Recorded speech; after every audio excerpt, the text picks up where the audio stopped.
And greetings.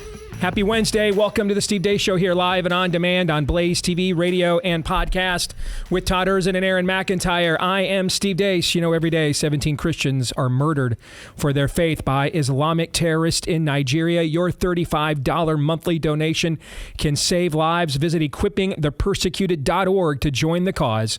Act now. Donate today at equippingthepersecuted.org. We are live and on demand here on Blaze TV, radio, and podcast. Coming up on today's show, at the bottom of the hour, we will begin this week's Buy, Sell, or Hold. We look forward to seeing what tasty morsels you guys have in the offering plate for us to digest and consider. And then we will be joined in the final segment of the show by Daniel Horowitz, the last non-grifter left standing, according to my mentions. And he will slum it by joining here this grifty little enterprise we call the Steve Deace Show here in the final segment of the program. So we look forward to hearing from the prophet of woe and lamentation later. But before we get to all of that, let us get first to Aaron's rundown of what happened while we were away. What happened while we were away, brought to you by confirmation hearing season continues. The confirmation hearings for John Ratcliffe for CIA, Pam Bondi for Attorney General, and Marco Rubio for Secretary of State, among others, are going on right now as we speak. Secretary of State nominee Rubio laid out his priority for the State Department. Every dollar we spend, every program we fund, every policy we pursue must be justified by the answer to one of three questions. Does it make America safer? Does it make America stronger? Or does it make America more prosperous? Attorney General nominee Pam Bondi talked about election integrity. You know, Senator, all I can tell you as a prosecutor is from my firsthand experience. And I accept the results. I accept, of course, that Joe Biden is president of the United States. But what I can tell you is what I saw firsthand when I went to Pennsylvania as an advocate for the campaign. I was an advocate for the campaign. And I was on the ground in Pennsylvania, and I saw many things there. But do I accept the results? Of course I do. Do I agree with what happened? And I saw so much, you know, no one from either side of the aisle should want there to be any issues with election integrity in our country. We should all want our elections to be free and fair, and the rules and the laws to be followed. CIA nominee John Ratcliffe laid out his priorities for the agency. Above all, will be a strict adherence to the CIA's mission. We will collect intelligence, especially human intelligence, in every corner of the globe, no matter how dark or difficult.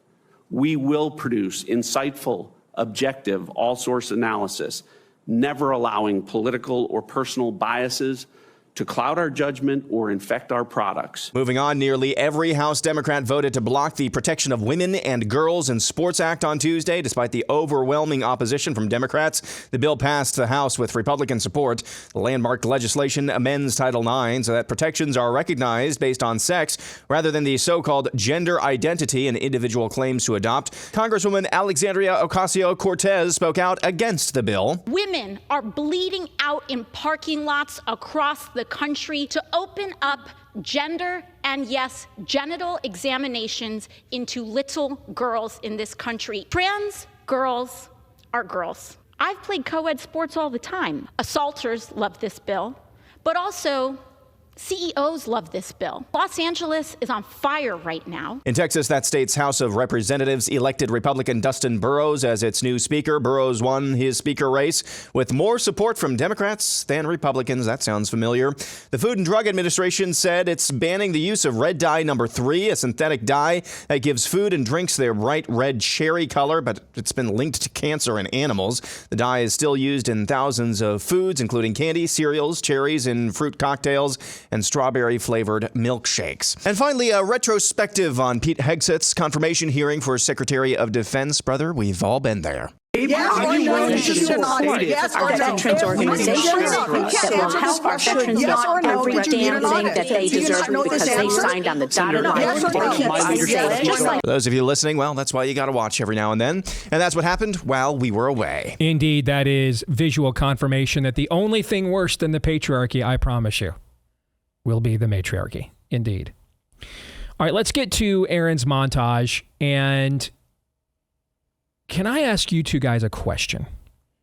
And, there's a great advantage to having an app like X at our disposal, particularly in this line of work, where one of the requirements of this line of work is to be very well informed.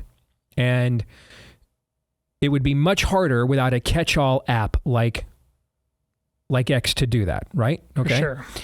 But, even if you try to go out of your way to follow different sides of the argument in your feed so that you're not getting necessarily one narrative or the other, because it's not the narrative that I'm concerned about, being as informed for you as I want to be. It's not the narrative being demonstrated. It's the narrative that maybe says, here's what we won't let you see. I'm way more concerned about that. All right. You know what I'm saying? Mm-hmm. Like, I think I'm smart enough. You're all smart enough. We can filter through somebody's BS commentary to what we are seeing. The real thing we can't do is, make ourselves see things either we're not privy to or don't have the time for. Right. Okay. Right. So we all agreed that this was the stakes in this last election were existential in nature, for sure. We all agreed on that to some extent? Yeah. Okay. We all agree to some extent that Trump has shown more seriousness and preparedness for governing in this go-around than he did at this time in 2017 and late 2016. We all agree to that too, right? Yes. Okay.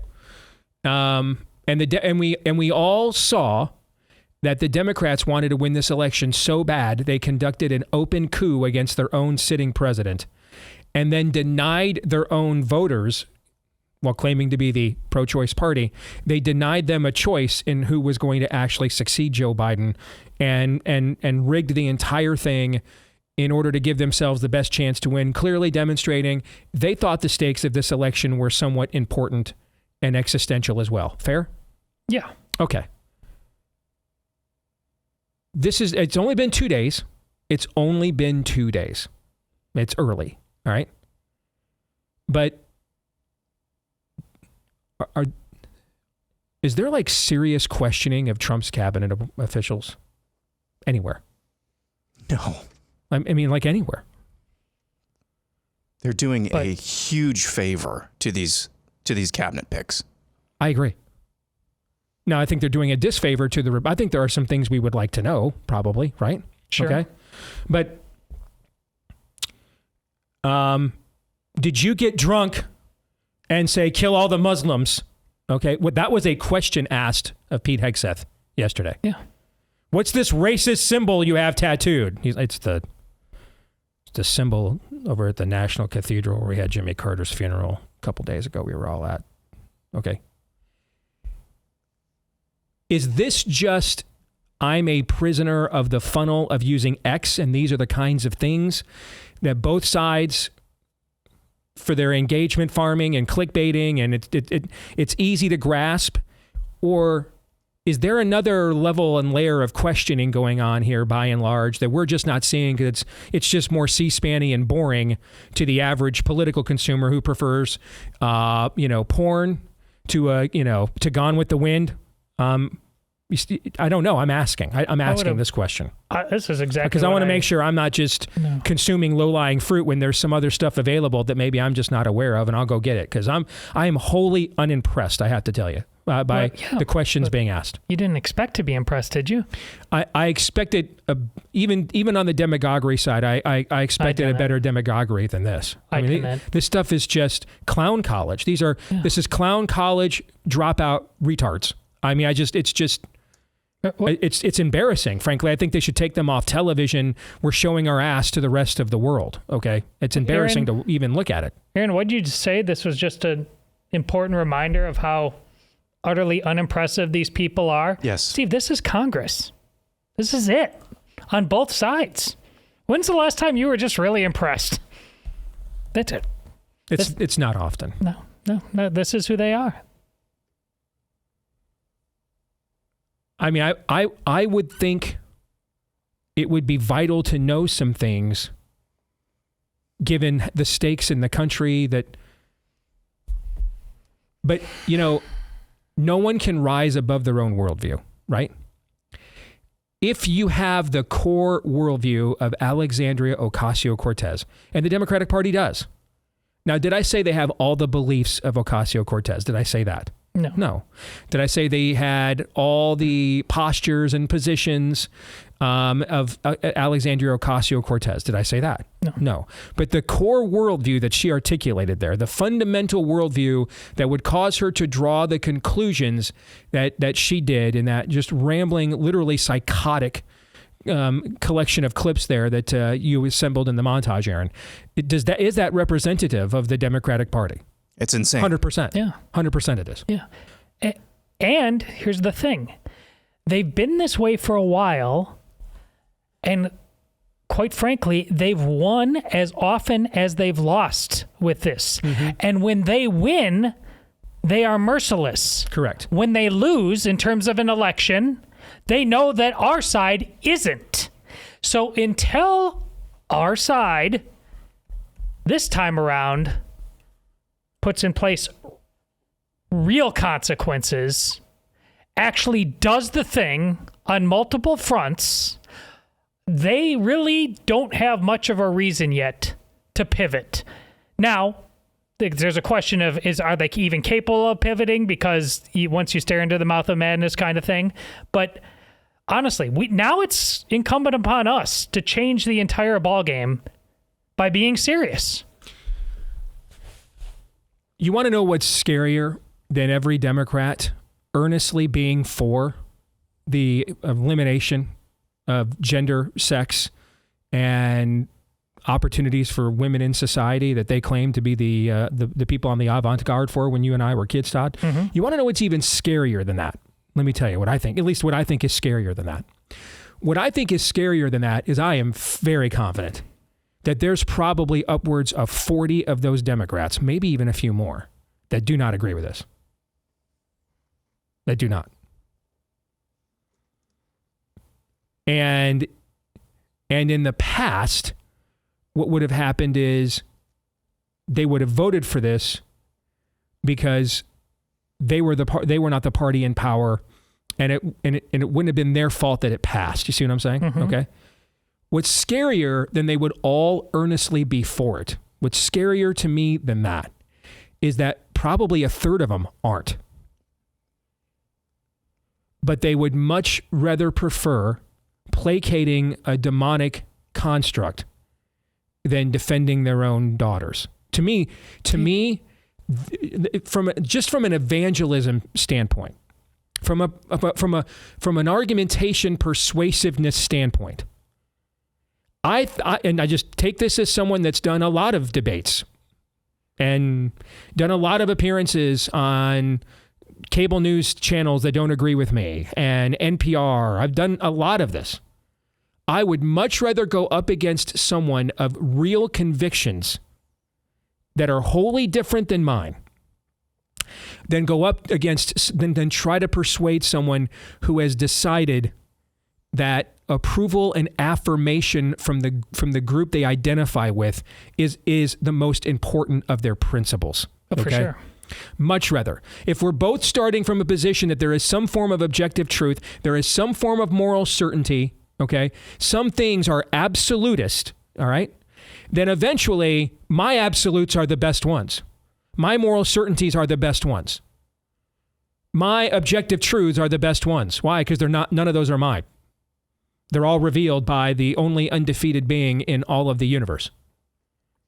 There's a reason why they wanted postmodernism and moral relativism and moral subjectivism before they debated us, because they knew that. They knew that. They knew this. They knew that if it was about, they knew that if we had to come to some form of objective understanding of the universe, even if people will not bend the knee to Christ, they'll eventually bend the knee to some form of truth. You'll have Ayn Rand on the Phil Donahue show calling Christians nitwits, morons, and losers, and then go out and start her own philosophy called objectivism, which starts with, frankly, a lot of the same premises that the Christians do. Just she doesn't agree with the source of the premises, but they're many of the same ones. Many of the same ones. That's why we read her works and spread her works around while she's in hell, condemning us for it. Because was a virulent God hater. That's a person that eventually I think is way more reachable than the one who has just put it on lukewarm. I think there's even I think our Lord might have even spoken to this dynamic at a particular point in time. Doesn't he look at a Roman centurion once and say, I've not seen faith like this in all of Israel from the uncircumcised man.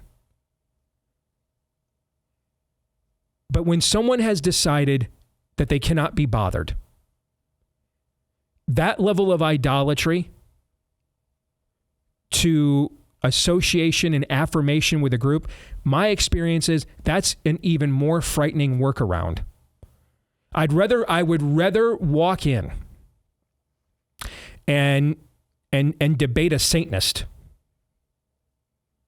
than I would somebody who's just Lindsey Graham levels of duplicitous, just a completely captured institution, and just a manifestation of a collection of interests that have written them checks. I think that's a much tougher argument. So I think it's scarier that probably a third of those Democrats really don't believe in what they voted for yesterday, but they were willing to do it anyway, Todd. Yeah, and there's one area where they're not lukewarm. Their attachment to their group is all because of what that group runs counter to. And that's where they're not lukewarm. They hate the other. That's how you are able to sit on the other side of that table and treat Pete Hegseth and Kavanaugh before him like we're going to say anything we want to about you. It has to do with... It has nothing to do with the actual ideas. Correct. It has to do with you're the other, and therefore, since we have put you in this column of loathing, we can say anything about you. This started off in journalism. It happened when I was still there. We're not going to represent both sides. What if one side is evil? And by what filter would they determine that is? Of course. Whatever they want to. A law unto themselves, yes. I had a former Journalism Register colleague very recently get a hold of me in a DM. Haven't heard from him I've been with you for 10 years, Steve, so it's longer than that. We got along, and I knew he's a man of the left. He's probably 10 years younger than us, Steve. And he just said, I see what you say about the transgender issue on X, and I see it all the time, and I've been wanting to say something. I just want to say that it hurts me personally. I said, well, I've never made it personal. Do you want to talk about the issue or the ideas? He said, no, I just wanted to let you know. That's what you're talking about, Steve. Yes. Like they don't have to defend it. It's beneath them to defend it. We're not going to talk about it. I'm just going to let you know that I find you inferior. Correct. And I think what's transpired in Europe since the fall of the Iron Curtain validates my premise, where the Eastern European countries where the church was driven underground, where public religious expression was not permitted in the atheist, communist iron bloc, they have come out, whether it's Viktor Orban's Hungary or Poland, they've come out by and large swinging in the last generation. And the Western countries that defeated the Soviet Union, that won the Cold War and defeated the Nazis, all right, they just were given over to their own lukewarmness and are largely just conquered by either the spirit of the age or Islam, but I repeat myself. I think this is what played out in the Texas legislature yesterday. I mean, you have a state like, how is it, guys? There's no political science answer for what the question I'm about to ask. This is why it is so important now that our side, the right, has to govern for really is demanded by the American people to sufficiently govern the country for the first time in a generation. Truly do it. This is why our emphasis on worldview, or I should say our re-emphasis, because it's the prime directive of the show, right? But similar to Star Trek, if you know the term prime directive, if you're on an exploration mission, then the prime directive is even more preeminent than if you're fighting Khan, or the Klingons in a war. Sure, the prime directive is still your prime directive, but you're not exploring strange new worlds at that point. You're trying to defend your own, right? Okay? So the worldview is always the prime directive of this show, but it's even more of a reemphasis now that we have to govern the country. And there's a lot of things about ourselves that either were not exposed. We talked about this yesterday. A lot of Republicans in Florida thought they were just, Trump doesn't really mean it, just more Trump talking points like the first time he ran. And Ron's too big for his britches, and we want to teach him a lesson anyway. He's a lame duck. He's on his way out. So now we're going to pass on the whole special session, sir, on deportations, but thank you. And then Trump comes off the top rope and says, make sure everybody in the country is doing exactly what Ron DeSantis said. And then they followed up by going out and playing golf the next morning with one another. Okay. Man, you are nailing exactly what we're seeing in Congress. Same thing. So here's a state. Again, you cannot, through the political process, explain how a state that by less than 40,000 votes almost elected a guy for governor that was literally doing cocaine off a hooker's ass, off a gay hooker's ass, nonetheless. Andrew Gillum was literally snorting cocaine, doing lines of cocaine off a gay hooker's ass. And by less than 40,000 votes in a state of 21 million people, he almost became its governor instead of Ron DeSantis. How is it that state is way to the right of Texas since 2018? How did that occur? You cannot explain that with just mere polling and political processing. What you have in a state like Texas is they're lazy. They're complacent. Well, don't mess with it's slogans. Don't mess with Texas. Yeah. School choice, I'm told, one of my best friends is a conservative lobbyist in Texas. He texted me yesterday, school choice is dead with this speaker. So tell me... He'll put a Democrat in charge of the Education Committee. So tell me again why the Democrats in Congress would totally change things because, wow, we've learned our lesson. They're looking at Texas, and they're looking at Florida, and the reaction there that we just saw within the last 72 hours to what DeSantis is doing. Yes. They know we're going to pucker, Steve, because that's what we do. It is what we do outside of a few exceptions, which is why I said yesterday, if a few people like DeSantis and Trump do not do it, nothing good will happen. Nothing. Nothing good will occur. There's no movement, and there hasn't been for a long time. There's no opposition resistance party here. Doesn't exist. There's another party, but it's not a true opposition resistance party, and it has to be dragged into that paradigm, kicking and screaming against itself, even in a state like Texas. So congrats.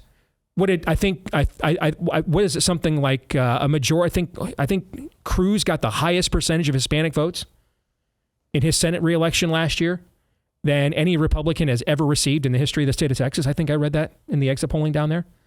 So you had all these crossover people, a bunch of Hispanics living on the border, seeing what's going on, all the lawlessness, crossover and become Republicans. Congrats. They just handed the legislative session over to the Democrats right after y'all did that. It's like you didn't even win. It's literally like you did not even win.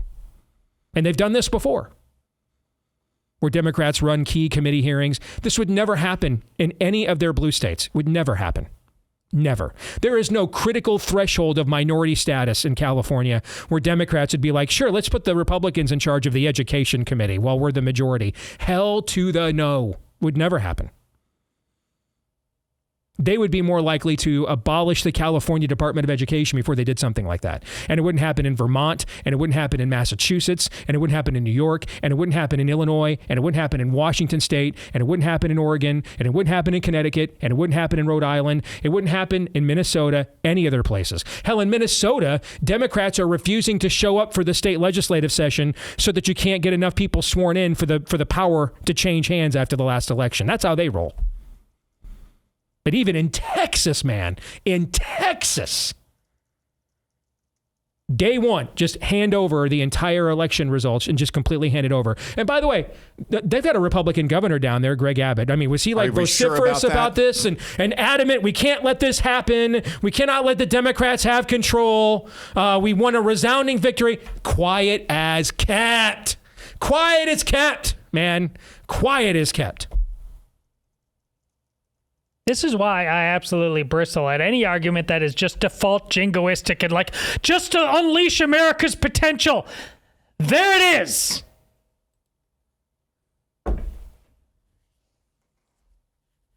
So our opposition is serious about the immorality and godlessness they are for. But as people, they're not really serious. They're mental midgets. They're nitwits. There's no there there. Been saying that for years. There's no there there. None. How many times have you heard me say over the years, if they had something other than name calling, they would have done it. So they've got Pete Hegseth in the crosshairs, right? Would they spend most of their time doing yesterday? Can you confirm or deny you're a racist, misogynist, xenophobic, homophobic, bigot, and a Christian? That's all they've got. They cannot win an intellectual argument. They cannot. Don't forget drunk all the time. Yes, they cannot. They cannot win an intellectual argument. There is no intellectual basis for their arguments. This is why. There isn't any. They don't exist. So they're total clowns and unserious people, but they're serious about their clownness. And too many people on our side are serious people, but not serious whatsoever really about any kind of conviction or principle whatsoever.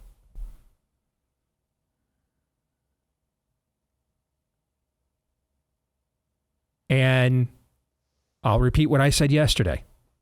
This is the stuff that happens in a godless society, folks.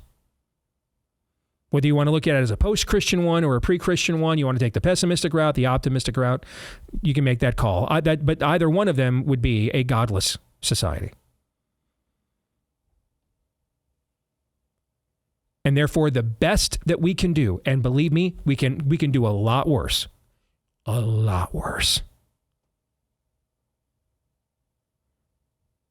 Where your choices are Quinius in the states, in the Roman Senate, with his legions of pederast Greek Roman boys he's grooming for future sexual gratification, and Nero, who's marrying his gay slave there in the Senate. It can get worse, way worse. In a godless society, it can get way worse. The best we can do is some red Caesars will arise to push back on their total state. That is the best we can do. If you are pining away for some glorious movement, none exists. And cannot exist outside the framework of a revival. It just can't. Florida is in the position basically because of the singular drive of Ron DeSantis and those that he inspired therein. Similarly, anything good the Republican Party does with this mandate over the next few years will be done wholly and only by the singular drive of Donald Trump. And not by any other means. Not by any other means will this occur. None. I promise you. Because worldview is destiny. This is the best we can do.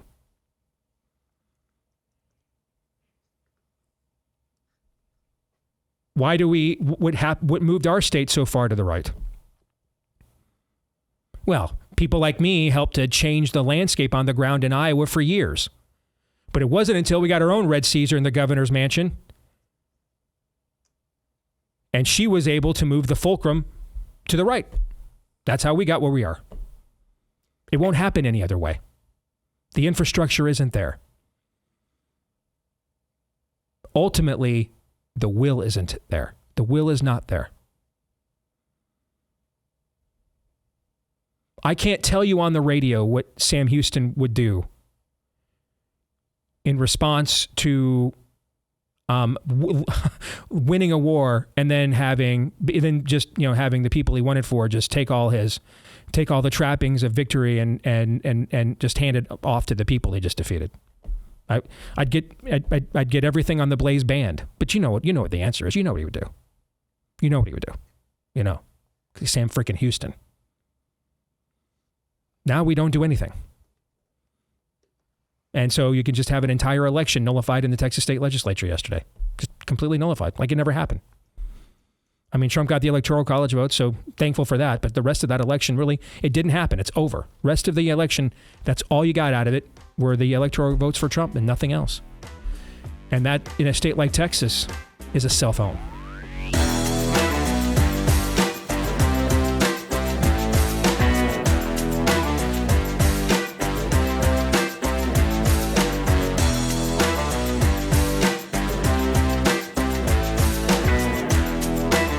This Sanctity of Life month, we remember the 66 million babies whose lives have been tragically ended through abortion since Roe v. Wade. And sadly, since Roe was overturned, in many places, babies' lives are now at even greater risk. With the abortion pill, almost every mailbox now can be turned into an abortion mill. It accounts for a majority of abortions that are conducted in America today and makes it possible 365 a year, 24/7. But there's always a light shining in the darkness. And one of those lights, our friends over at PREBORN, over the course of the history of their ministry, they've rescued hundreds of thousands of babies. And we have helped with our partnership here at The Blaze to rescue tens of thousands of them in the last few years. And we want to make this the biggest year ever for that partnership. If you want to support this in a big way, and it's called a leadership gift. Some of you, if you're in this audience, if you've got the resources to make a tax-deductible donation of $5,000 that will sponsor PREBORN's entire network for 24 hours. Could rescue a couple of hundred babies, in fact. So to donate, if you can make that, you've got that kind of capacity. Or maybe you've got a widow's mite of $5. All right, dial pound 250, say the keyword baby on your mobile phone, or go to preborn.com/Steve. That's preborn.com/Steve. And you need to know, PREBORN has a 100% charity rating, so you can give with confidence at preborn.com/Steve. All right, let's get to it. It's time for this week's Buy, Sell, or Hold. We'll get through as many of these as we can. And then the ones that we don't get through, we will do in the overtime today for Blaze TV subscribers. Aaron has your submissions. Todd, you and I have yet to see them. We are about to for the very first time. No topic is off limits. We will react in real time. We'll give it a buy. We'll give it a sell. All right. And you are permitted to hold. But if you do so under any circumstances, it is a great act of emasculation. A great act of emasculation. And there should therefore be a great stern punishment for said act, don't you think? Yeah, somebody said this week that using a hold on buy, sell, or hold is proof that you can't rise above your own worldview. There you go. I liked it. I like that, yes. Way to hoist us from our own petards. I like that too. So this week's punishment, if you use a hold, all right? You are hit with a shot of adrenaline to keep you awake all night long as you are forced to be subjected to and listen to the incessant wine mom ramblings of Mazie Hirano all night long. All night long. Just rantings? All night long. You can't really rant when you're that... I'll tell you. That 3 sheets to the wind. I mean, it was, you didn't appreciate that. Did you know that it's not illegal to be drunk on the job, Mr. Heck? That was what she sounded like. I think you forget what you've done, Steve. You have so scarred the population at large, including myself, with the Lindsey Graham takes. Like, yes. Any out is almost a mercy. So like this Lindsey Graham is physical humiliation. This is mental anguish and torture. Maybe even I might dare say spiritual. I think there'd be some laughs. Okay. I'll take it. All right. Let's go. All right. We're going to begin with Gary Rasmussen, who says Disney's version of Daredevil will be as good as Netflix's version.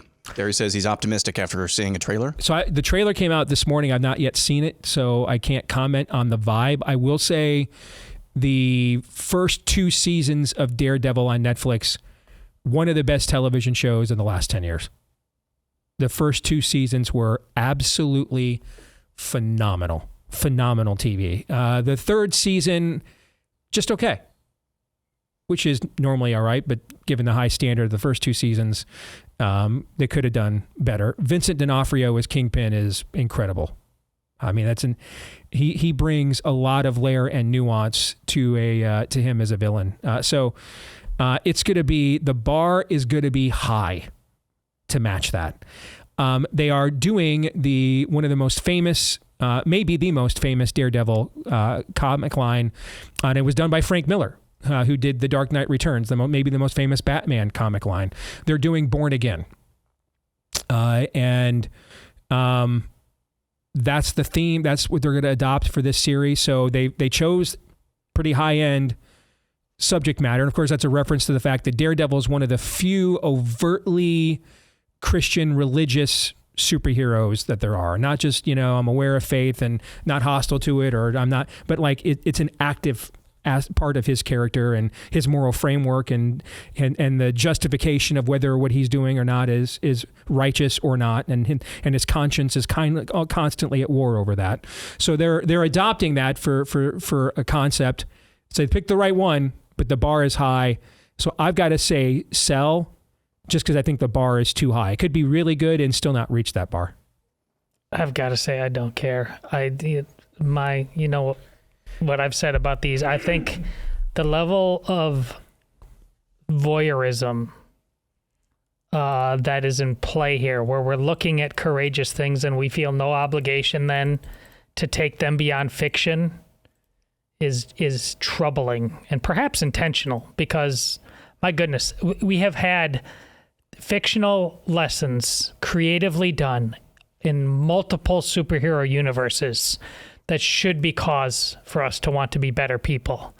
And we keep turning that down. So by all means, watch this stuff, but then go out and do something. You know what my problem was with the Netflix Daredevil, right? No. The punching was too loud. Next, we go to Patrick. Thank you, Aaron. Nice. It was just way too loud. Patrick has this interesting list. Top 10 box office busts. These were all movies that were considered busts at the box office, I guess. Number 10, The King of Comedy. Not familiar with that. Are you? I think so, but I don't remember. Number 9, Mulholland Drive. Not familiar with that. Number 8, Donnie Darko. Yeah, I'm familiar with all of that. Donnie Darko, I finally have seen. Isn't that Johnny Depp? No, that's Jake Gyllenhaal. Right? Oh, I don't know. Yeah, and he supposedly gets like visions from like aliens about what the future is going to be or something. I thought it was really weird, and I didn't really. Number 7, The Big Lebowski. Oh, that's a fantastic movie. Yes, I guess I didn't realize it was a box office bust, but it is a great movie. The dude still abides. Agreed. Number 6, Willy Wonka and the Chocolate Factory. Was it the original? Was that a bust? I mean, it could have been. It's weird. And it goes, when was that? The 70s? I don't know. Yeah, early 70s. So maybe it was a bust. I got it. The next one I know for sure was a bust. Fight Club was a box office bust that only gained cult following in later years. It's a phenomenal movie. Yeah. But I don't know about Willy Wonka. The Wizard of Oz, here's the thing. The Wizard of Oz was not a box office bust.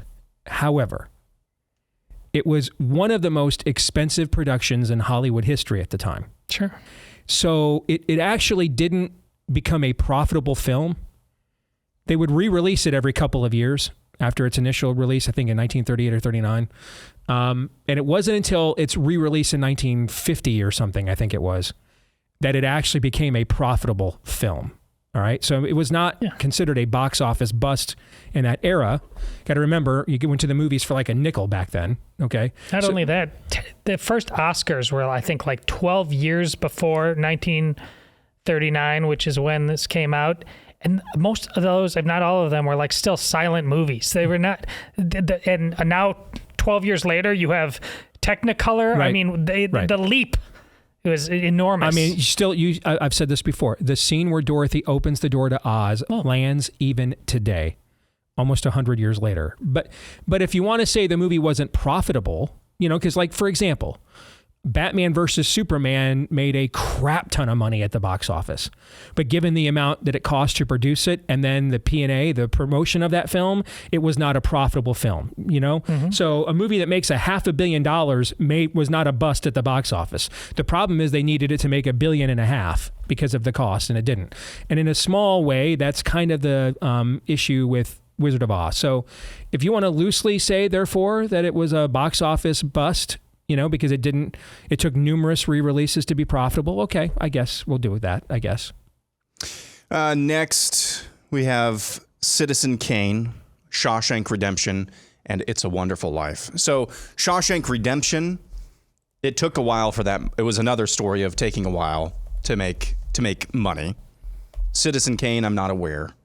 It's a Wonderful Life. It wouldn't surprise me if that was considered unprofitable at the beginning. I think bust today means different things than a bust then, too. It's a Wonderful Life was a bust on its first release. The critics loved it, but it was considered kind of syrupy and stuff, and it was a box office bust. And what happened is, if I remember right, they forgot to renew the exclusivity on the film, and it went into fair use. This is what happened with Star Trek too. Gene Roddenberry forgot to renew the exclusivity, and it went into fair use. Both of them did, and that's why if you grew up in the 1970s, every day when you came home from school, no matter what market you were in, VHF were the main channels and UHF were the local ones, right? Okay, and there was a UHF channel in every market. Okay, that was just running Star Trek every afternoon when you got home from school, and that's when it caught on, and it really blew up. Was then, and that's similar to what happened with It's a Wonderful Life. Is it went into fair use and just got so much play on local television stations around the country during the holidays in a decade or two after the film came out in 1949 that it became transformational after that. So that is true about It's a Wonderful Life. All right, selling on this list overall. Mischaracterized. Yeah, I'll buy. I'll buy because you can make this stuff literally true. So I'll buy, and they're almost all of them are great films. Yep.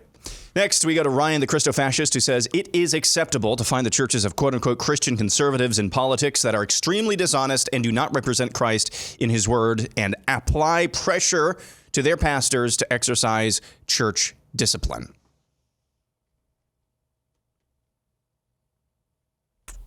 It's acceptable, okay, Nancy Mace. Oh, except she goes to a gay affirming church. Okay. So that's not a good example. Yes. Okay. At least the last I heard that she did that Seacoast Church, Mike Johnson, whatever it's called. Mike Johnson's a good example. Yeah, then I'll buy. Then I will buy. Yeah, absolutely. Well, let's reverse it, or not reverse it. Let's counter this. Or test our hypothesis. If the Apostle Paul was alive today and there were believers in public situations of influence and power, or professed believers, let's just use Mike Johnson. If the Apostle Paul were alive today and a guy gets on television and says, I have a biblical worldview, and becomes speaker, and there's very little evidence of said biblical worldview after he publicly proclaims it and gets the power, would the Apostle Paul, do you think, comment on it, or just let it go, think it's not an ecclesiastical matter, not my issue? That's the question, really, right? Yeah. Because he's kind of the OG of church discipline in a way. That's what most of his epistles were, church discipline. You guys are doing that. You guys believe this lie in Thessalonica. You're falling for this lie in Galatia. All right. You guys need to know this truth in Colossae, and you Corinthians are the most jacked up of them all. I mean, that's much of what he's doing. Much of these epistles are variations of church discipline. He's correcting the record apostolically. So how do you think he'd behave in this case? Yeah. Do we even know the answer? I have a hard time believing that the Apostle Paul would just be like, no, I have no take whatsoever on someone that's third in line to the highest office on planet Earth and professes to be a spirit-filled believer and shows absolutely no fruit about it in his leadership whatsoever. I mean, I don't think the spirit of Paul's writings indicate that he would be passive about such a matter. But if you want to disagree with me, I won't argue either, because we don't really have an explicit example of this, but you also have to understand he was operating at a time Christians were marginalized in every culture, and he was part of their marginalization before he became one himself. So the idea of Christians in places of public influence and open postures in favor of Christianity were just not a thing in the first century world that Paul lived in, so. But what do you guys think? Yeah, I don't think it's remotely controversial to buy on this one. It's now what you just be careful on your return, what you expect for your return on investment. I mean, the number of pastors you really have to do this to on multiple issues on multiple fronts is kind of legion. So pick your battles wisely. But yeah, I think it's obvious. All right, next we go to Colt Seavers. Steve stating that he won't be baited into engaging certain things on X triggers Article 7, Section 2 of the Dude Code, which states that dudes must do everything they can to get him to take the bait.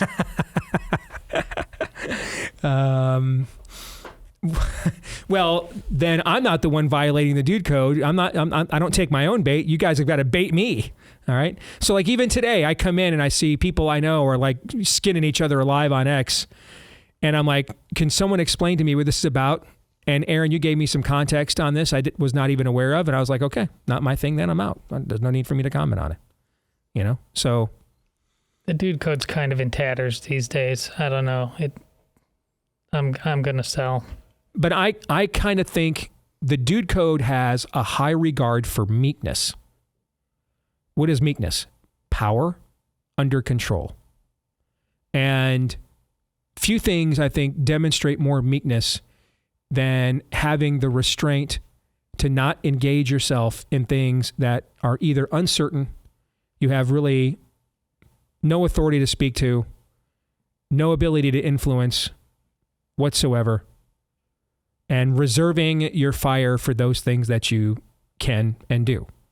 I think that's actually a good example of meekness, so I'll sell. I have a great idea, but I'm not going to share it with you for some merch.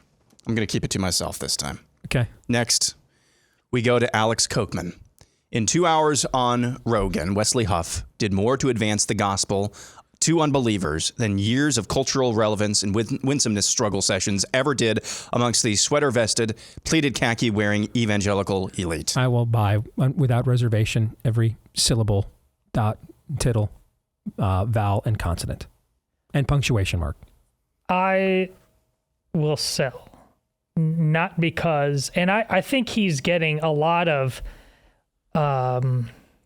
criticism now that I don't think is fair. I think he disagrees with, you know, there's different brands of orthodoxy out there. They're worth arguing over. This guy did it. I mean, he's obviously feels confident in what he believes and he's not pulling any punches, but he did it for the most part respectfully. I think the way we talk to each other about it, so I think that part's unfair. But I think you're asking too much of him. You forget how short our attention span is. I guarantee you, in 1 month, you bring up his name, it's highly likely you're like, who? What? I think all that can be true, and that statement is still true, given the fruit of what the church has done in America is laid bare before us every day in Aaron's montage, or not done, for that matter. We'll come back. Hour 2 is next.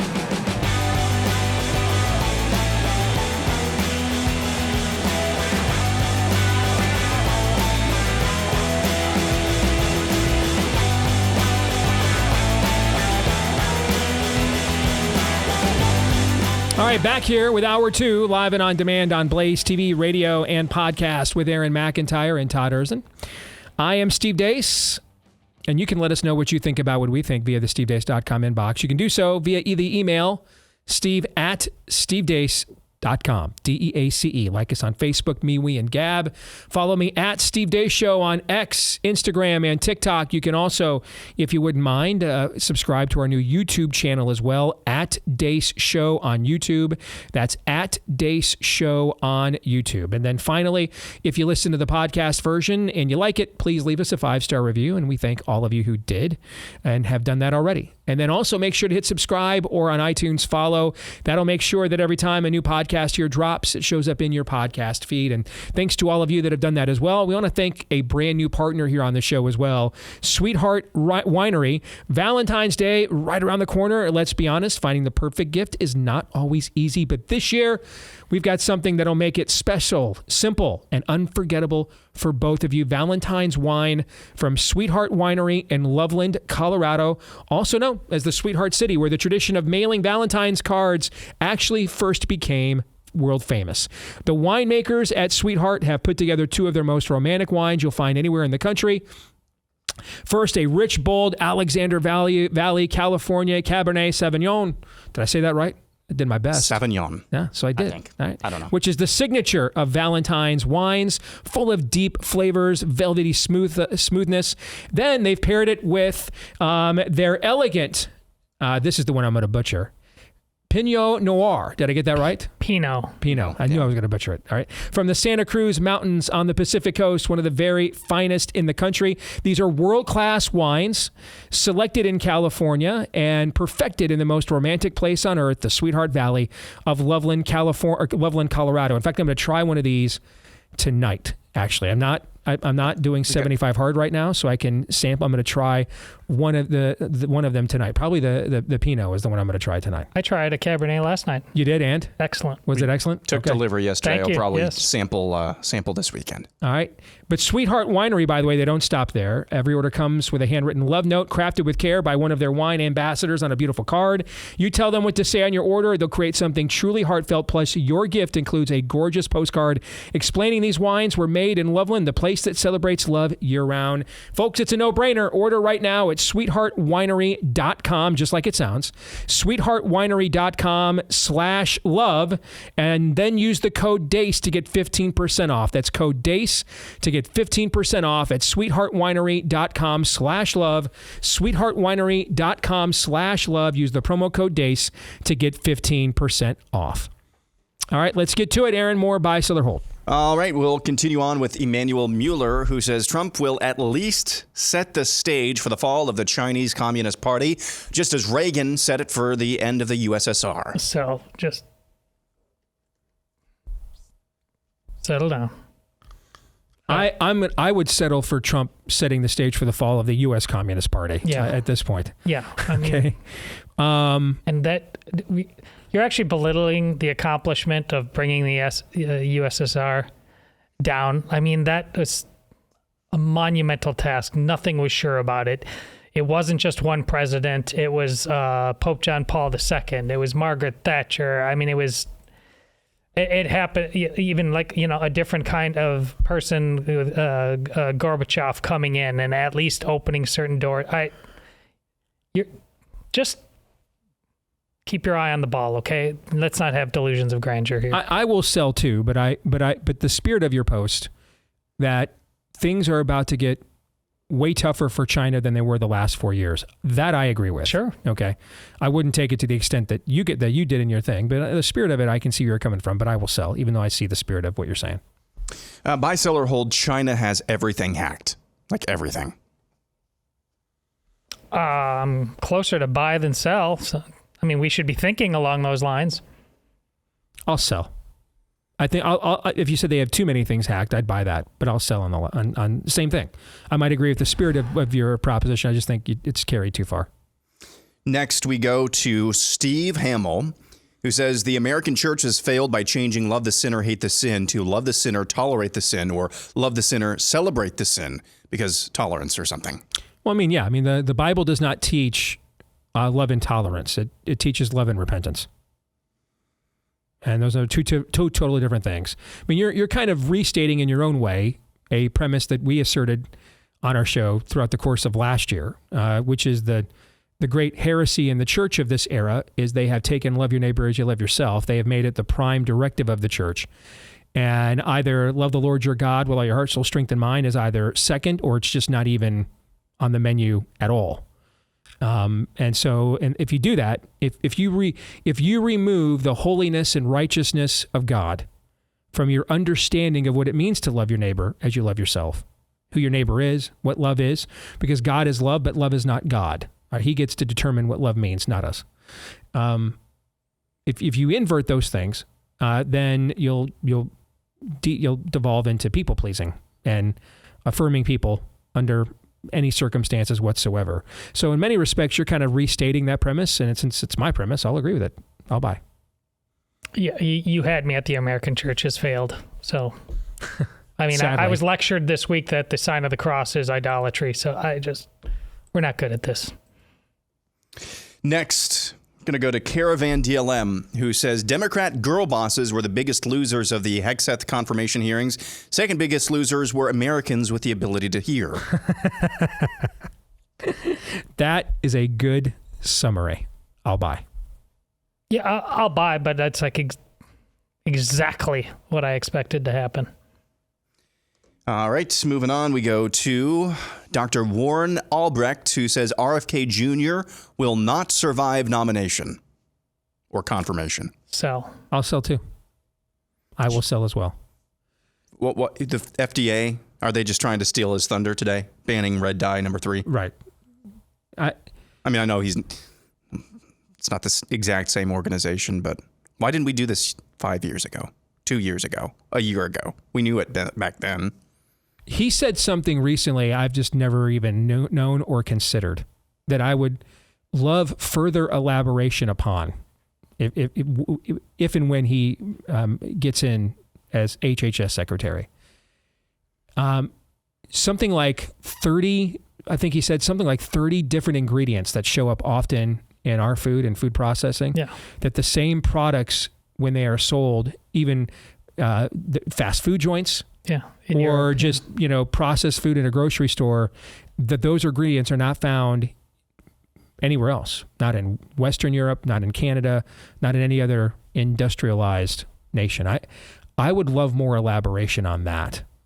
That blew my mind when he said that. I'm like, if that is true, there's some explaining to do. Because I must confess, I'm not up on what the ingredients of the grocery food in the aisles of Toronto, Canada and Hamburg, Germany are, But that got my attention when he said that.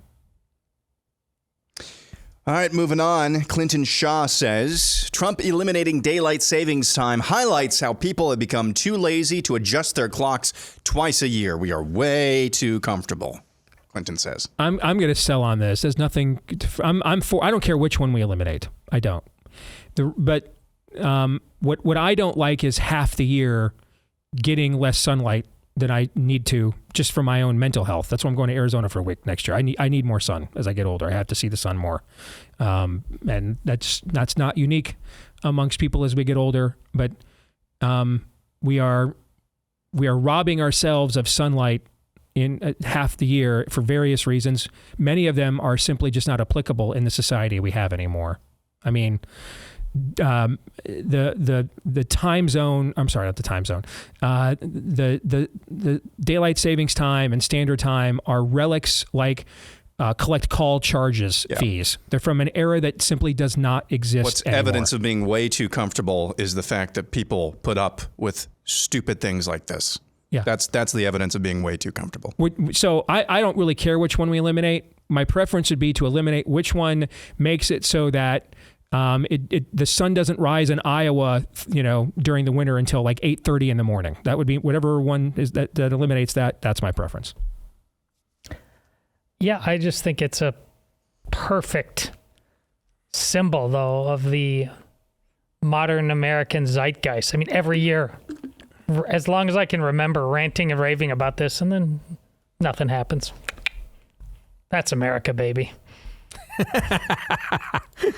Nice. Bama Conservative is up next. Buy, sell, or hold an evergreen episode that should be recorded. A debate between Steve and Daniel on something they disagree on. Both respect each other. It'll be constructive debate worth listening to. What would you guys disagree on? Well, there's a 400-pound gorilla. Whether Yeshua of Right. Nazareth is Messiah would be something we disagree. We policy. would disagree on. Yeah. If we're talking about policy, I'm not really sure what substantively we would disagree on. He might be listening right now. I'll just tell you one thing from an analytical standpoint. One thing we disagree on is he is more interested analytically in proactively looking for slippage from Trump and the Republicans. And I am more interested in actually giving them the runway and see what they do with it. There's merits to both sides. If I were, it's funny, we get into this, him and I do back and forth in our private text thread, and sometimes members of Congress are on that private text thread. And if I were one of them, I'd have Daniel's analysis, because I am directly empowered to, particularly with a 2-3 seat majority. The House Freedom Caucus can wield a ton of influence if they hang together. They could force the House way to the right more than a 30-seat majority would have, because they don't have the votes to hide the squishes. You see what I'm saying? And so if the House Freedom Caucus holds firm, they could push Mike Johnson way more to the right than he has demonstrated he's been willing to go since he became Speaker a year and a half ago. All right. And so in that position, then I would take a posture much more like Daniel's. And to be fair to Daniel, public policy analysis is his prime directive. Worldview is my prime directive. And so I'm much more concerned with why we are doing the things we're doing and what we're thinking about doing them, and trying to navigate and officiate and mediate some of these worldview fights, because I think, frankly, a lot of these coalitions on the right don't really know why they believe what they believe, and they really don't understand why other factions on the right believe what they believe. So, I mean, a lot of times in my career anyway, I've taken my policy analysis, I've taken my cues from him. Even I do my own. I stack it up against his to make sure it stands up to his scrutiny. So that's more his thing. So, I can see where he's coming from, but I also don't think I have the kind of leverage anyway to have a great influence on the policy debate. I don't. I think where I have a lot of influence is the worldview conversation that is framing and shaping our policy debates. Yeah, who asked this, Aaron? Bama conservative. Yeah. I might ask Bama conservative, does he foresee something we disagree on that he wanted us to debate? I don't know. I'm selling, and not because of you in particular, Bama conservative. As an anon, I don't remember any particular strain of thinking coming from you, but more broadly, this has clearly been going on. Talk about not taking the bait. There's people that are desperate out there to, get people to fight while you sit anonymously over there and clap like a trained seal. No, I just had an anon in my feed. At this point now, I'm just muting all these people.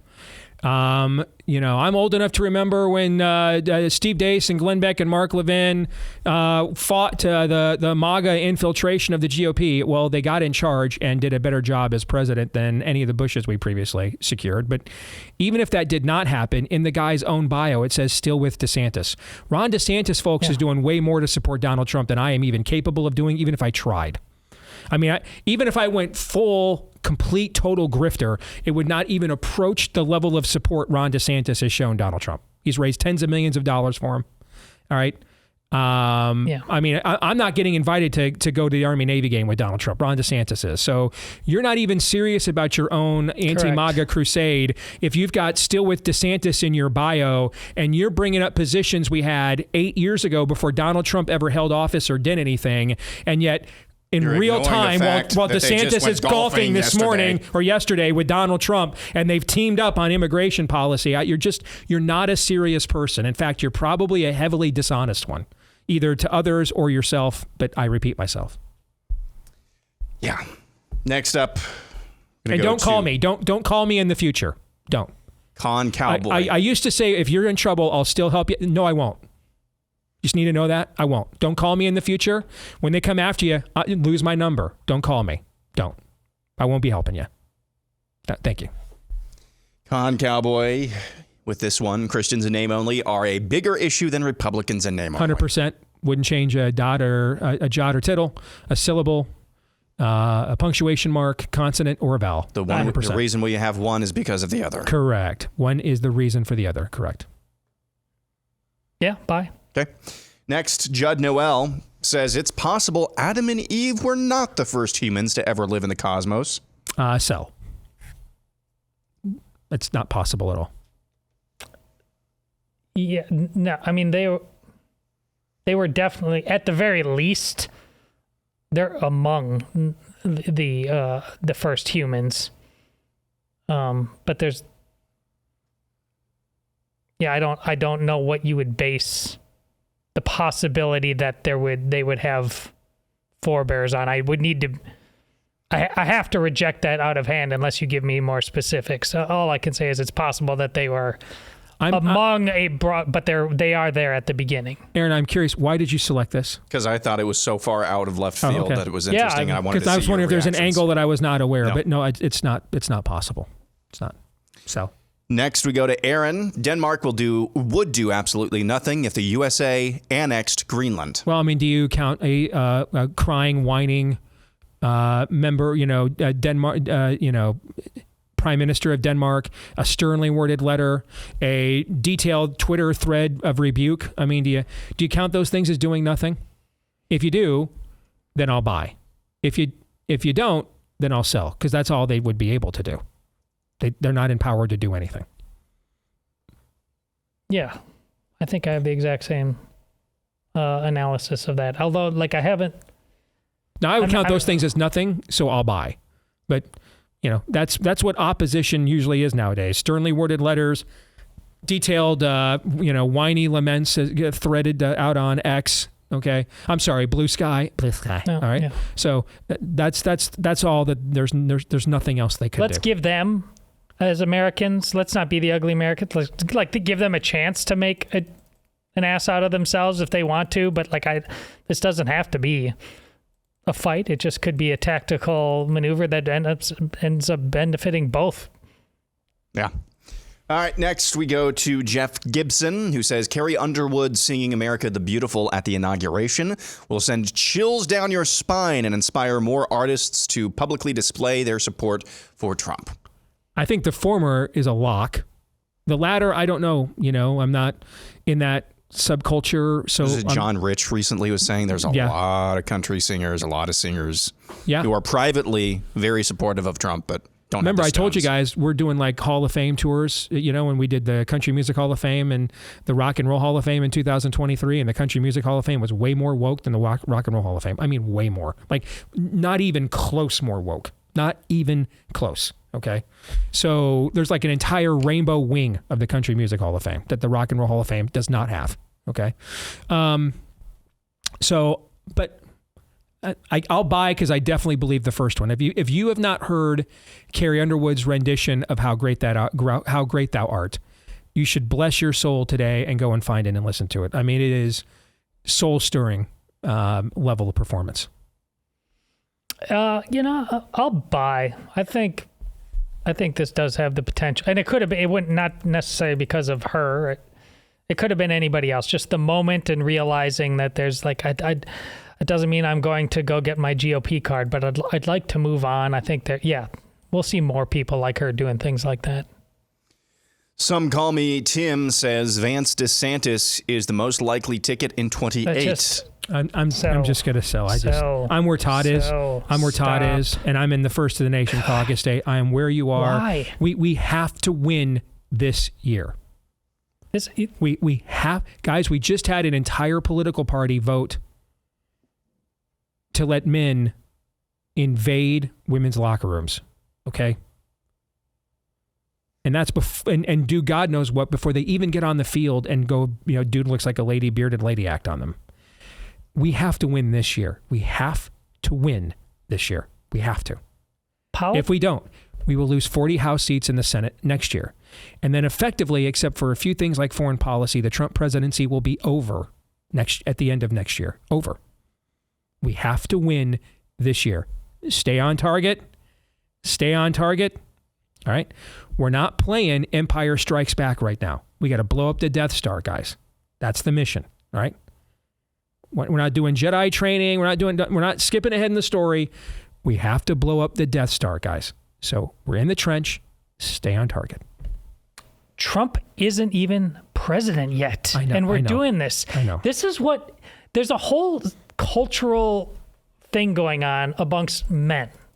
And they think they are in the game and being active this is just like endless speculation. Sports. Yes. I bought all the magazines. I listened to all the podcasts. That's the thing that's so different from when I did sports talk radio professionally. I would get yelled at by my audience if I didn't spend more time talking about the games. The game is the thing. The reason I listen to sports gambling podcasts now when I want to get some my sports vibe and not actual sport, because the sports ones don't talk about the games. It's all the drama and subplots, and we're talking about, we've got mock drafts, and we just started the playoffs. And who's going to get picked where for next year? And are the Steelers going to keep their wide receiver or let him go to free? We're not even done with. In fact, the most important games of this season are still to be played. The speculation is more important than, and the projection is more important than the contests themselves. It's a variation of your point, which is, we used to watch these superhero movies and play heroes in video games or sports video games. Then we were like, okay, well, now I'm in the mood. Let's go play some pickup basketball or baseball or tackle football ourselves. And now that's the end of it. This is similar to just, I want to begin the speculation of the future all over again, rather than I need to master the present right now. What is in front of us? What is in front of me? We have to lead. We must master our present circumstances this year. We must. That goes back to the whole question about what Daniel and I disagree on. That's one of the reasons why I'm given as much leniency as I possibly can. If we fail this year, I'm not sure you want to know what America looks like in 2028. We have to win this year. We have to win this year. We have to win this year. We have to. Next up, we go to Sheepdog Sean, Mount Rushmore of Marvel heroes. I love that segue. That's great. Great. And I like Sheepdog. Maybe he's trolling me. Wolverine, Captain America, Spider-Man, Incredible Hulk. Okay. I mean, the Fantastic Four is a quartet. None of them as a singular hero would be worthy of being there. But, a lot of people think because of the movies, Iron Man deserves to be there. But if you grew up with the comics and stuff like we did, those would be your four. Yeah. I'd probably now in this era, I'd probably swap out the Hulk for Iron Man. But I'm fine with that list. I'll buy. I'm selling based on everything I've said about superheroes today, yesterday. It's played out until you start doing a little superheroing in your real life. It's just played out. Todd, your most underrated Marvel hero, Iron Fist? Maybe? I'm just kidding. I'm kidding. Go ahead, Aaron. Rick Karboviak says the LA Rams make it to the NFC Championship because of the disaster bias that the NFL has. Got to milk that sympathy vibe. Sell. Disaster bias. Disaster bias. Wow. I mean, a disaster bias didn't make Sam Darnold just refuse to throw the football on Monday night. Just refuse. But I do think the Rams are going to win this weekend. I do. I just think in the playoffs, you always take the team with the superior quarterback unless the rest of that team is overtly superior. Okay? And I think Jalen Hurts is a fine quarterback. I think Matthew Stafford is a first ballot Hall of Famer. So I agree. I'm going to take the Rams to win, but not for the reasons you stated, so I'll sell. Yeah, I'm just selling. Okay. Next, don't mess with the panda says gut instinct, that little voice in your head, good luck, and karma were all terms invented by man because he misinterpreted interventions by the Holy Spirit. By and large, I think I agree with this. I like this. I'll buy. By and large, I will agree. I'll buy. Okay, sure. Bye. Sturdy Oak says, this is for Todd only, if a Super Bowl matchup between Aaron's Chiefs and Steve's Lions happens, Aaron will be more incorrigible than Steve leading up to the game. No. There's no way that's possible. What's incorrigible to you, do you think? I don't think you guys... The poor boying that you do with all of your teams. Yeah. Oh, yeah. Aaron. Well, yes, yeah. I mean, I didn't finish the question. There's no... I couldn't even typed in the question mark, and Aaron, Republicans pounce, Aaron pounced with his answer. Yes, I've got it. I know. Yes. There's no... None of the rules that we apply to this show and what we did, that's a vacuum. There's a void. That doesn't apply. But... I like both. We talked about this. I think it was on air just last week. Maybe it was on. But both teams are highly likable and very easy to root for. Like I both would. I'd have no problem with either one winning, as much as the Chiefs have won. But this year might be their greatest season ever because they keep winning these close games with they're not as talented as they've been in the past in some respects. I mean, but they just keep winning. I like that. And I like how Dan Campbell, he's like, all your smarty pants rules, don't go for it then. And he's just like, football should be about courage, fearlessness, no excuses. Like if we lose our way, it's okay. See, that's what you do at fans. You can't, if we lose, it's never okay. You have an idol problem. That's ridiculous. But yeah, by default, there's no way that there's no chance that Aaron's cheese slides off his cracker to the degree that yours could. Guys, I'm just gonna tell you right now, if we make it to the Super Bowl, I'm done. I'm finished. I'm good. I don't care what the result is. I really don't care if it leaves 50-0. I wanted to see it once in my lifetime. The 2-week buildup, everything else. Now, if we got back a second time, and because that mystery is gone now, and if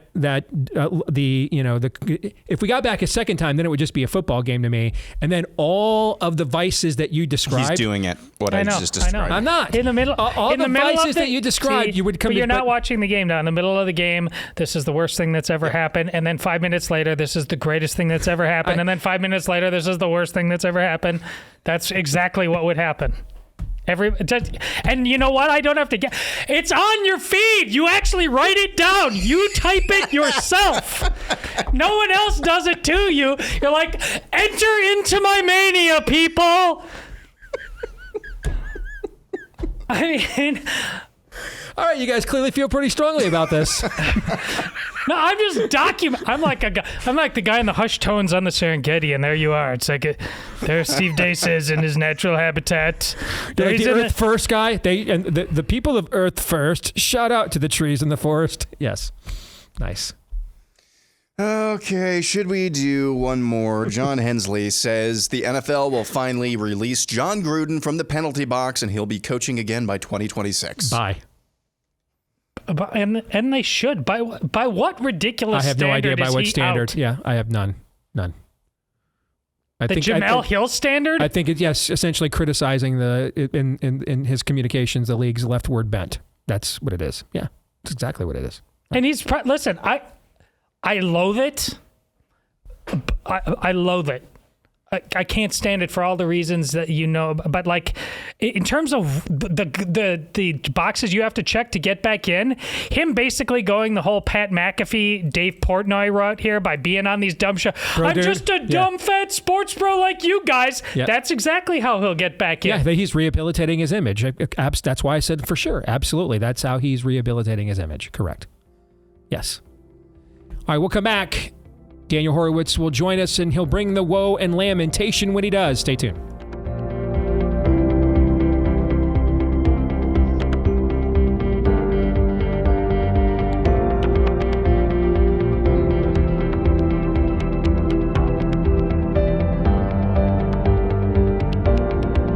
All right, back here on the Steve Deace Show, and whether it was another grim reminder in Western North Carolina last fall, the grim reminder we're getting right now in real time in LA.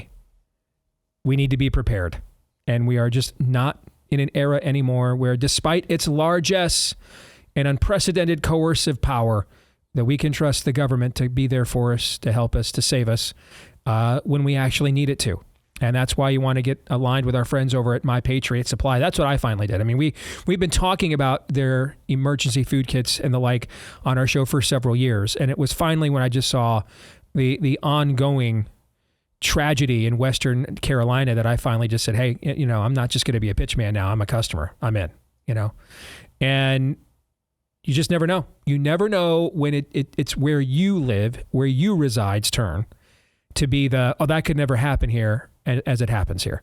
So be ready with the 3-month emergency food kit, breakfast, lunch, dinner, even drinks and snacks. That's the full complement of the 2,000 plus calories that your body requires every day. It'll be good for up to 25 years. So you've got that there the bird in the hand. Now you have it there waiting for you just in case. You never want to have to use it, but just in case you have to, you've got that peace of mind. All right, you can get $50 off right now and free shipping when you go to preparewithdace.com. That's preparewithdace.com. Get the big discount and free shipping at preparewithdace.com.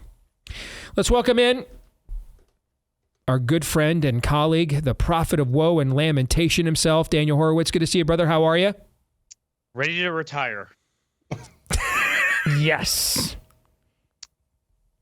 You know, if you could just get me one grifting gig for Qatar that I could like simp for Qatar for a couple of weeks, and then I'll make enough money to retire. All right. So I know next week I'm going to let you go into all the detail on this supposed hostage deal that's being announced right now, because I am completely confused. All right.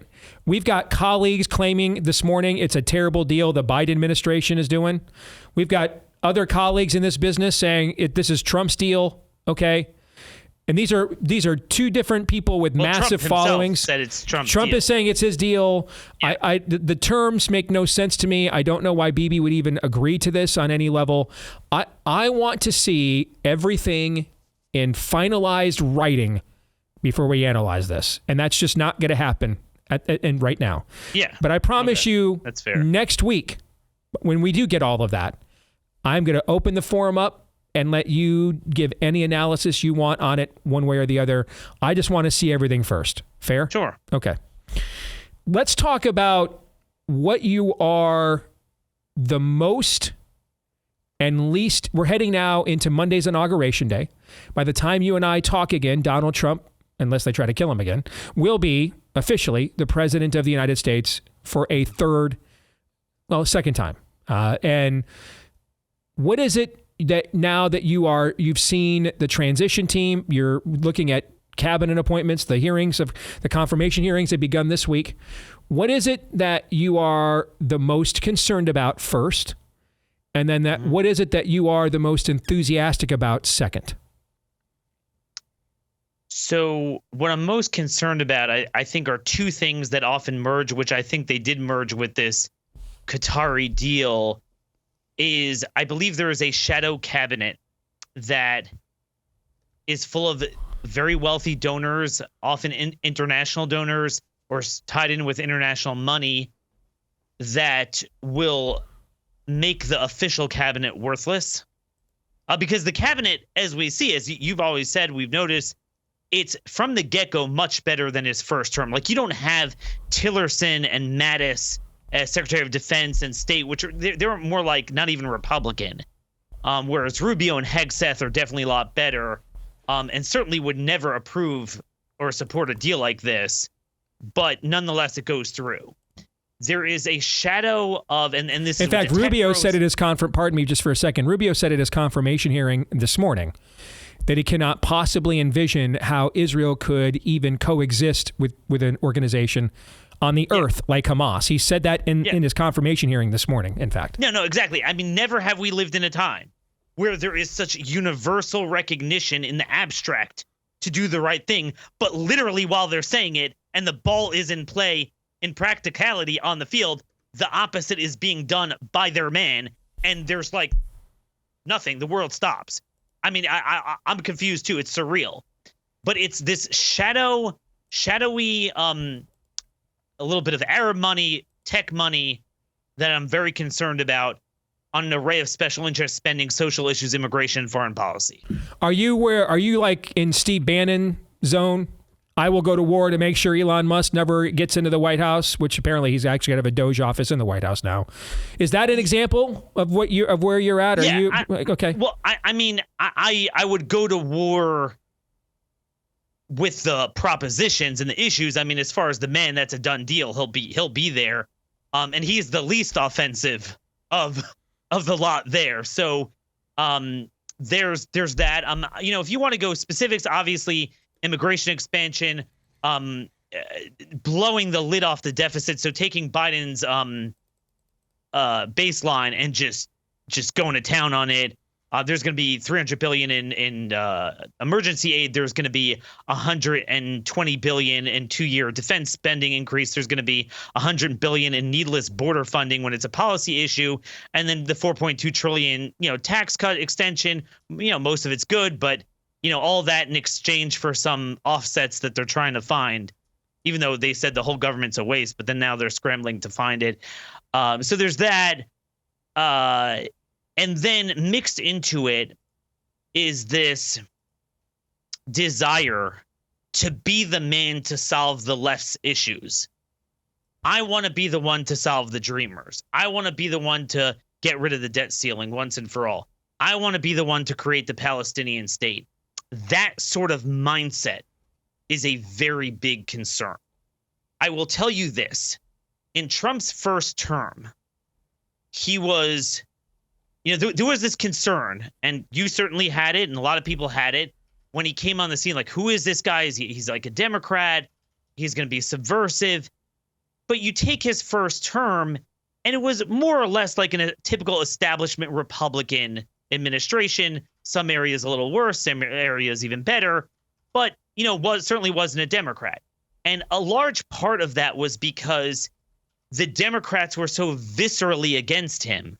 And the system was so viscerally against him. And then there was still a group of rhinos that were against him.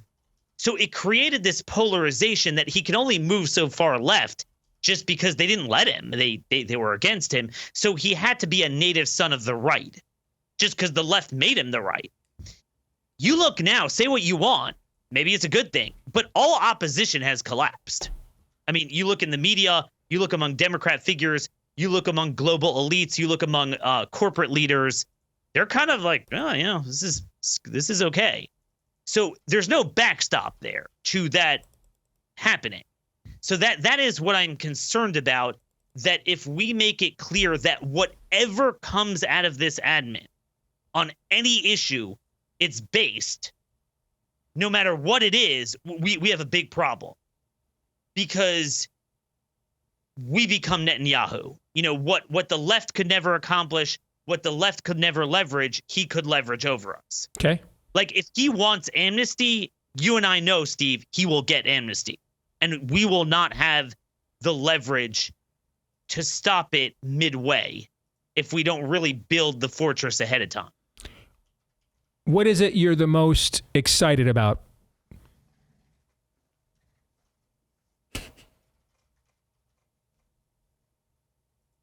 Would you have rather lost the last election, Daniel?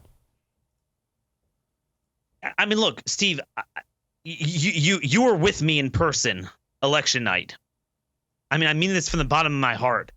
I was really excited. I knew obviously there's legacy issues that he's never going to be a Freedom Caucus guy, and there's certain issues, but we really were very hopeful. I think RFK's silo at HHS is, again, because we said that's a lot. There's a lot you can do executively there that I think won't require Congress. So you won't have to engage in a lot of concessions to Democrats in order to get certain things, because a lot of it's guidance from CDC, things like that.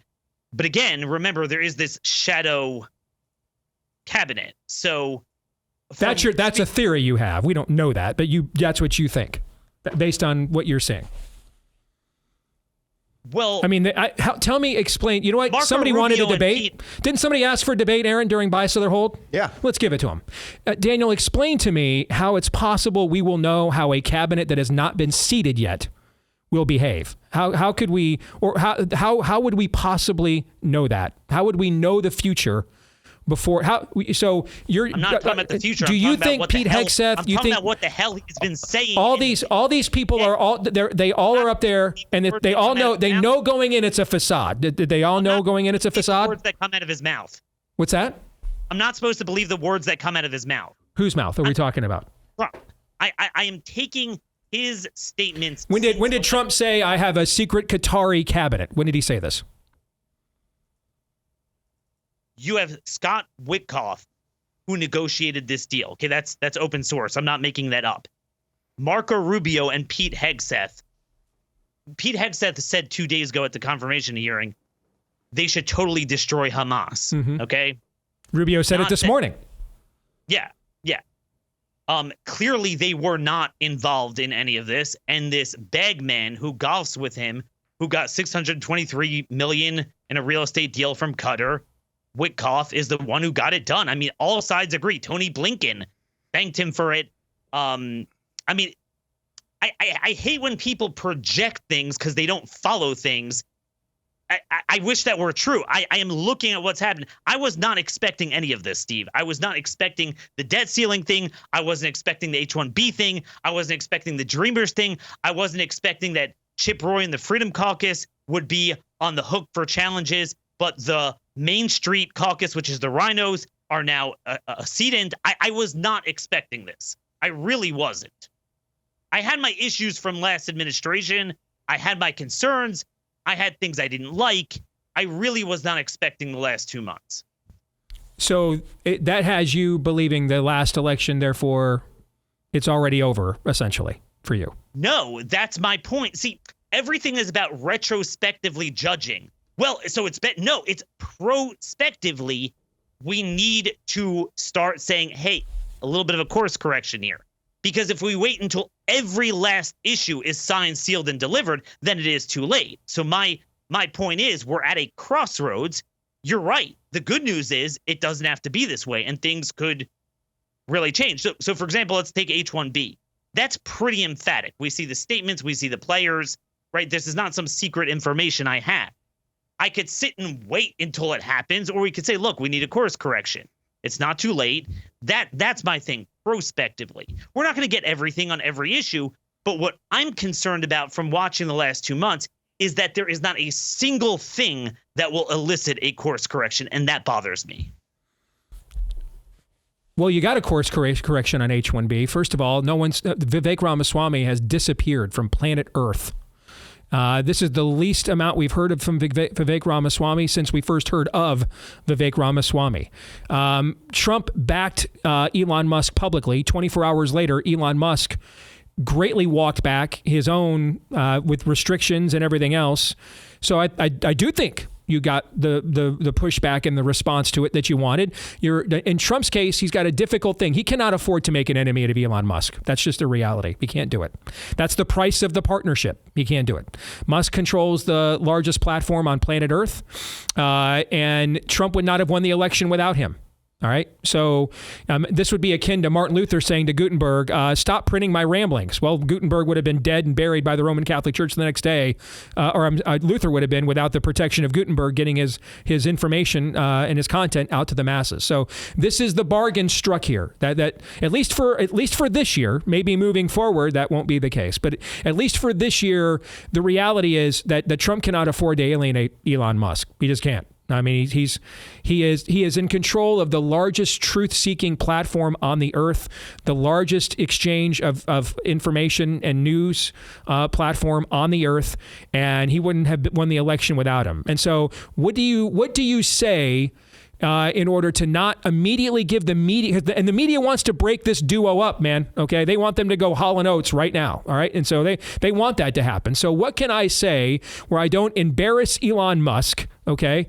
I support the premise of his argument and love the program. And then the very next day, Elon comes out and rolls back much of his own statements and what he said on that program just 24 hours earlier. I actually found that to be pretty healthy dialogue, actually. There was a debate. Vivek got essentially excommunicated for a time being for what he said. And then Elon rolled back what he said. So I didn't see a problem with it, actually. See, we could silo and pigeonhole and decompartmentalize. It's about Elon. It's about H-1B. It's much broader. It's the preponderance of evidence of so many different things that bother me. So let's take immigration there. It's not about Elon. Trump has been saying numerous times before Elon and before the H-1B fight, we need to bring in more people, not less. You don't hear about the RAISE Act. You don't hear about a travel ban. You don't hear about bringing back. You did hear Trump say yesterday that the rest of the governors in America need to do what Ron DeSantis proposed. That's on because that's what we're going to do. That's on illegal immigration. Well, how about can we win the illegal immigration fight before we even pick another one? We can't even win. We can't even secure our own borders. And you want to have a battle we can't even win the obvious one. I'm not the one creating the battle. He is the one gratuitously saying that we need to expand legal immigration. I'm okay with only dealing with illegal immigration. He is the one moving the goalposts. I am not reinventing the wheel here. How do you know? How do you know we're not just here? Here's the thing. Yeah, you could easily make the case. You just say this kind of stuff to get the media off your back, so that you can make the entire battle about illegal immigration. You can just. That's the thing about this era with this guy. You have no idea what's BS, what's real. You don't. That's why you're just better off waiting and see what they actually attempt to do to know the difference. If you react to everything he says, all right, you're going to end up with a heart attack, man. That's and needing anxiety meds. That's just the reality. And if you react to nothing he says, you end up being Netanyahu. Well, so Netanyahu. If he's not capable of putting the interests of the Israeli people first, that is on Benjamin Netanyahu. Of course. Nobody else. Just like the Freedom Caucus, if they didn't want to stand up to Mike Johnson, that's on them. Trump told them, that's on them. Yeah, that's on them. Yeah. I mean, so at some point, then you want pushback. If you can't get it from the Freedom Caucus and you can't get it from Bibi Netanyahu, then I don't know where else to, then ultimately they're responsible for that. And that's fine. We're not going to, but I just don't like saying piss is water. That's fine. Let's just be honest. Good stuff, brother. Thank you. All right. Take care. Did you guys like that? Was that good? That was feisty. Okay. Romans 8:28.